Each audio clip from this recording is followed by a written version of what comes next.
Second hand മാർക്കറ്റിൽ ഒരു കാര്യവുമില്ലാതെ വളരെയധികം വില കയറ്റി വിൽക്കുന്ന ടൊയോട്ട എത്തിയോസ് ലിവ എന്നീ ഡീസൽ വാഹനങ്ങൾ നിങ്ങൾ എടുക്കാൻ ഉദ്ദേശിക്കുന്നുവെങ്കിൽ നിങ്ങൾക്ക് വിശ്വാസമുള്ള ഒരു മെക്കാനിക്കിനെ കൊണ്ട് വ്യക്തമായ രീതിയിൽ ഒരു ഇൻസ്പെക്ഷൻ നടത്തിയതിന് ശേഷം മാത്രം നിങ്ങൾ ആ വാഹനം എടുക്കുക.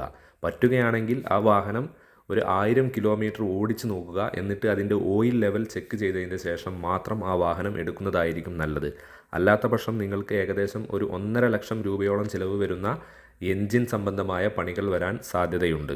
കോഴിക്കോടുള്ള ഒരു പാർക്ക് ആൻഡ് സെയിൽ സ്ഥാപനത്തിൽ ഞാൻ പോയ സമയത്ത് അവിടെ ഒരു ടൊയോട്ട എത്തിയോസ് ലിവ കുറച്ച് മാറി നിർത്തിയിട്ടിട്ടുണ്ട്. അപ്പോൾ ഞാൻ ചോദിച്ചു, ഈ വാഹനം കൊടുക്കാനുള്ളതാണോ എന്ന്.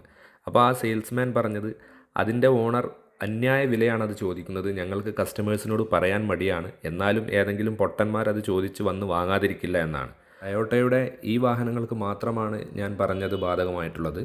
വാഹന സംബന്ധമായ കൂടുതൽ വീഡിയോകൾക്കായി ഈ ചാനൽ ലൈക്ക് ചെയ്യൂ, സബ്സ്ക്രൈബ് ചെയ്യൂ.